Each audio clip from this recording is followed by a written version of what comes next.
I've been using the Ubuntu Touch developer preview since it went live last week. I'm Taylor Martin, this is Pocket Now, and this is what I love and what I hate about Ubuntu Touch for phones.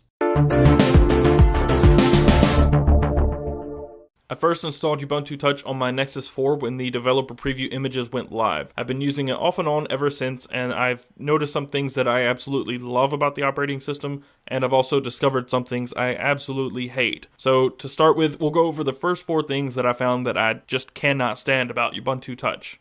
A feature Canonical lists on its website for Ubuntu for phones is being neat and organized. However, I feel the interface is a little more cluttered and disorderly than anything. The far left page is music, but the far right page is videos. Why would those not be closer together? The next page over is people, then you have home and apps, but there's no real organization to it. It's just kind of there. And if you don't like the way it's organized, there's no way to change it. Everything is set where it is. There's no way to reorganize things, remove things, add things. Everything is set in its place. There's no customization at this level, and there's no way to organize things better to your liking.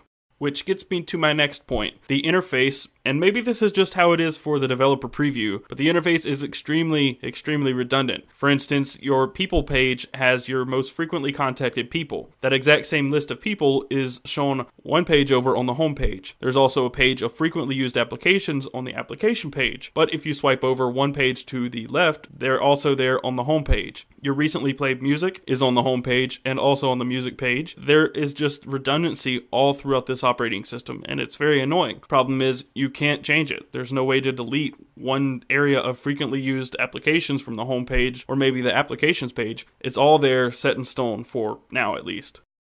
Another part of the operating system that I can't stand is search. There's a search bar on the top left part of the interface, but it's relative to whatever page you're on. If you're on the music page, it'll search music. If you're on the people's page, it searches people. And if you're on the videos page, it searches videos. The cool thing is that it searches online databases. So you can pull video and music searches from Amazon straight to your home screen. That's really cool, but it's relative to whatever page you're on. If you're on the home page, if you're on the apps page, it just doesn't search anything. It doesn't search at all. There should be a universal search that would show local search results, at least for the home page.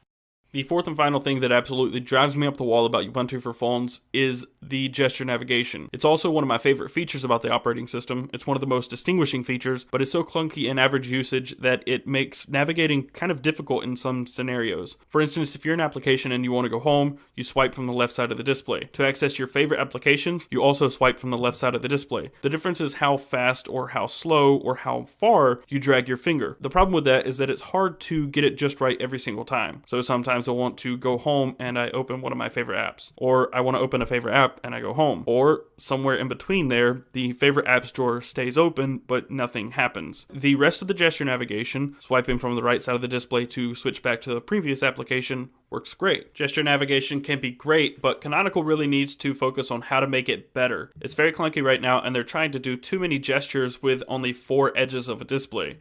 I've also found some things about the operating system that I just absolutely love. Assuming the redundancy issues will be fixed and that some sort of customization will come in the future, I love the way it looks. It looks and feels sort of like WebOS did in the very beginning. There are obvious differences in the way WebOS and Ubuntu for phones look, but there's also a lot of similarities in the interface and how user-friendly it truly is, once you get past some of the quirks.